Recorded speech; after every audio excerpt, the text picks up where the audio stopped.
Thielen drops it off Knell for three. Knell for three. He's got another. A chance at a three-point play. Knell will try another one. This one goes. Trevin Knell is back after redshirting last year with a torn rotator cuff. Had surgery last August, didn't make it into the season, but he's making threes at a nice clip as the Cougars continue their European tour of Italy and Croatia. Yesterday, after the game in Croatia, I spoke with Knell in Krešimir Ćosić Hall. Trevin, I never thought that I'd ever talk to you or anyone with BYU men's hoops in Krešimir Ćosić Hall. You just finished up a game against Zadar. How was it being in that place by his statue in the city where he played? He's such a legend in BYU history. This is a historic day. It is actually pretty cool. Like, I feel like we're just kind of carrying on his legacy, and playing against his home team and in his city is a pretty unique situation, a unique atmosphere. We had a ton of fans there. Before the game, I feel like we're in a college, atmosphere because they're screaming at us, trying to make us miss, free throws or just pre-game shots. And I was like, all right, it's on, let's go. So it was definitely a fun atmosphere to play in. How'd the game go today? It was good. We definitely were able to see how physical a pro team is. We kept up with them extremely well, and we were able to figure out what we really need to work on going into, the next couple of weeks of, our training camp. But it was, a really unique situation to play against these guys that are 30 years old, and they are strong as oxes. Like, it's a whole different game of basketball that we play. So it was definitely a fun little atmosphere. The whole perceived maturity and mission advantage just goes away when the other people are 30 or pros. Oh, it's gone. It's gone for sure. How are you feeling coming off an injury that kept you out of last year? It's been awesome. I was kind of nervous, to see how it would mesh with this year's team. And my first game back, I felt like I was, meshing really well. My teammates, ran to them. They were able to find me some open shots. And I just feel like we're playing at a whole different level than we were last year. And I just feel like we're a lot more mature. We play off each other a lot more, and this whole system that Coach Pope is doing is really working. So it's been really fun. Is the offense similar to what it was last year? It is. We have a different, different play calls with different guys on the floor, and just if we see a mismatch, we can exploit it a little bit more. And we're just really good. Like, credit to Tiki, our point guards, Jax, Trey, and Dallin, and Foos, and Noah. Those guys are playing really well. We're doing a lot of just reads off the point guard, and so it's just a lot more free playing, but it's still constructive, and it's playing really well. And a lot of these pro teams are having a hard time guarding it, so we're excited to see what we can do in preseason play and conference play. Are you guys shooting more threes than you normally do? Some of those numbers have been impressive. I don't know if you saw our box score last game, but we shot 46 threes. So we're making a bunch of them, but we're definitely shooting a lot of threes, and exactly how I want to play, exactly I think how Coach Pope wants to play. And when we have guys like Jax who comes out to start a game shooting 5 for 5 from 3 or whatever he did last game, and a windmill dunk, it's it's gonna be fun for sure. It's going to be interesting to see kind of who gets in the backcourt there, because there's a lot of depth and experience with this group and not a lot of spots. So what's the competition like at kind of the shooting guard and small forward spots?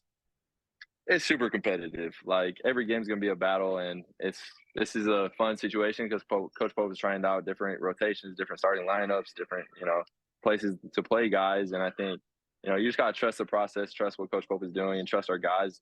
I think that's the biggest difference from this year to last year is we're not worried about our own agenda this year. Like, if a guy makes a shot, we're cheering, we're getting hyped, we're kind of bringing the energy up. And we're all about, the process instead of the outcome of stuff. So if we're all, on that same wavelength of positive energy, it really translates to the game and on the court.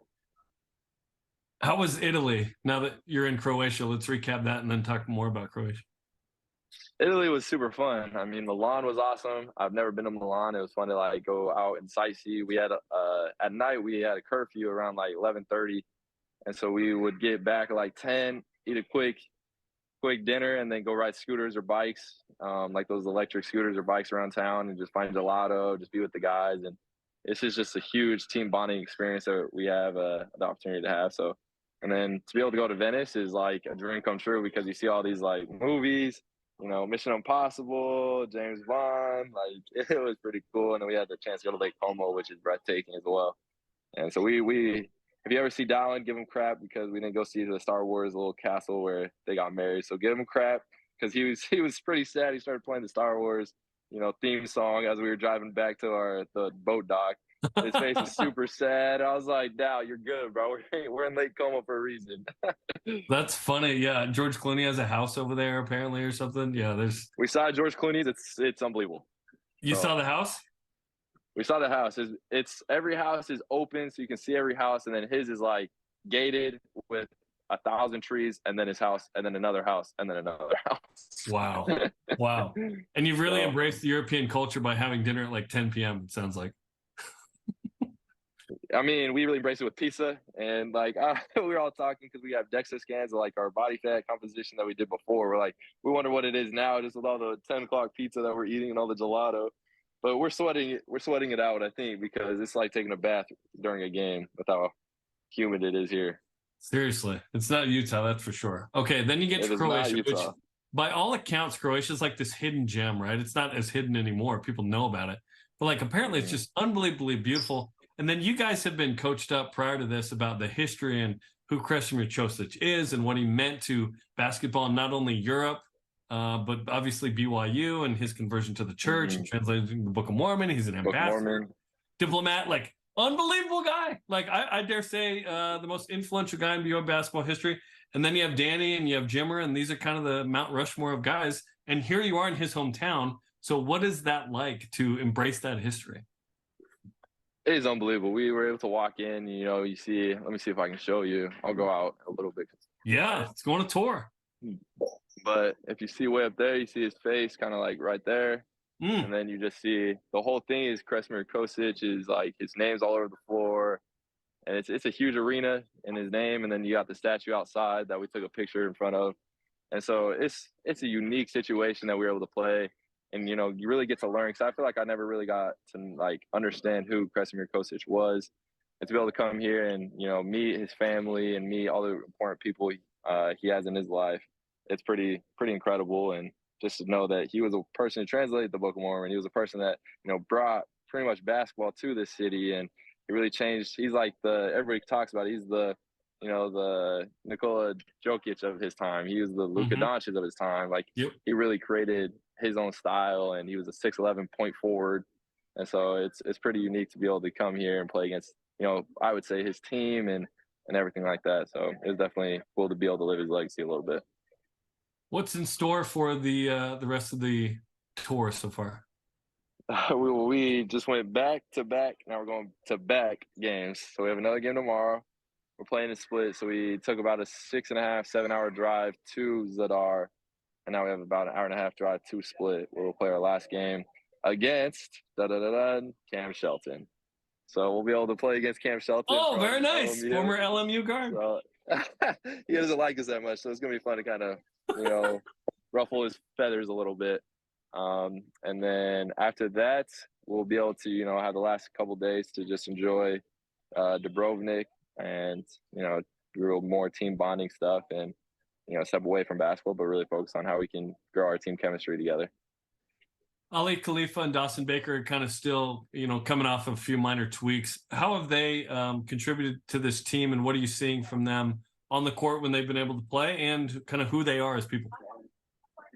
Yeah, Ali's a funny dude. We'll start with him because I asked him, I said, Ali, were you quiet when your freshman year of college, or are you like what's going on? And he's like, no, I didn't say a word. I was like, well, why are you saying so much right now?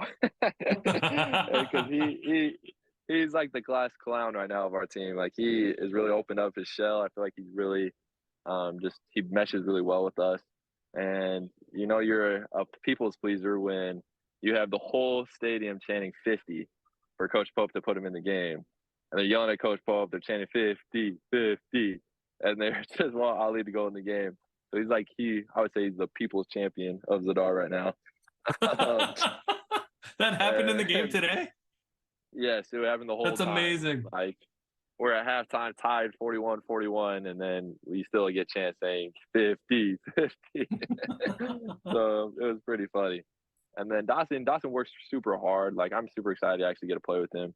And him and Ali. Like, Ali was telling me, he's like, Trev, I hope you know, like, when I get in the game, I'm only looking to pass. I was like, I'm looking to shoot. So it's a good mesh. We'll mesh really well together.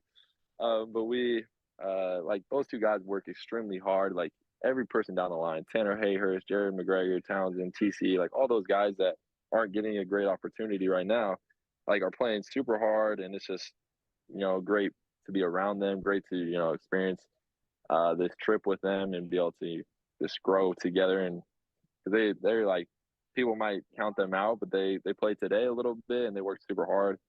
Dawson and Ali obviously didn't, but they're out after every game running sprints, trying to get themselves in shape and stuff and trying to get healthy. So I'm excited for them to actually start practicing and see how they can do. Okay, let's finish with this. Who's like the best hang, whether it's a member of the team or just someone on staff or someone that's traveled with the group? Who's like the funnest person to hang out with right now on this BYU men's basketball trip? The person we give the most crap to that is just the funnest to be around is Tanner Hayhurst. So we call him Eagle. And Eagle, Idaho. Everybody knows, because he's from Eagle, Idaho, so we call him Eagle. And I started this, like, Game Pigeon on your phone? I don't. Okay, well, you got to download Game Pigeon on your phone. It's like this, where you, like, play people back and forth. You can play, like, pool, darts, shuffleboard, archery, like, all sorts of stuff. And so me and Spencer played him. We beat him like 7 straight games in a row. So we took videos of it. We were posting it online saying, like, Tanner Ayers doesn't know how to play. And then he won a couple today. And he's like, well, where's the video now? And so he's kind of the bully. He's getting bullied on the team a little bit, but he's a good dude. And he's someone that everybody wants to hang out with. So he's awesome for sure.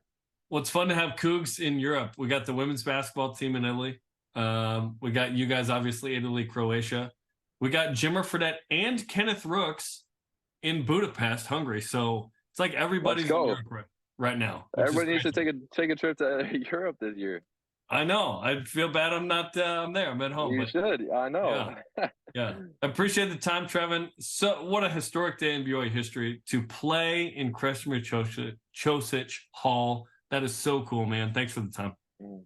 Thank you so much. It's been really an honor to be able to be here. So it's been awesome.